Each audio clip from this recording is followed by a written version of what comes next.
మనం ప్రార్థిస్తేనంట దేవుడు ఏదైనా చేస్తాడంట. అది ఎలాగో తెలుసా?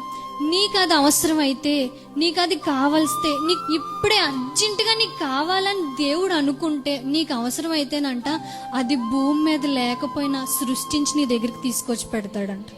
అంత గొప్ప దేవుడు, అంత శక్తివంతంగా, అంత శక్తివంతమైన కార్యాలు నీ కోసం చేసే దేవుడు ఉన్నాడని అస్సలు మర్చిపోకు.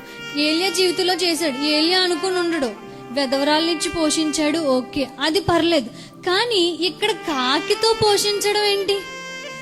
అసలు కాకి మన ఏదైనా దొరికితే చాలు పట్టుకెళ్ళిపోదాం అని చూస్తుంది. పెట్టే గుణం దానికి ఉండదు. కానీ అలాంటి కాకితో దేవుడు ఏలియాకి ఆహారం పంపడం ఎంత అద్భుతం.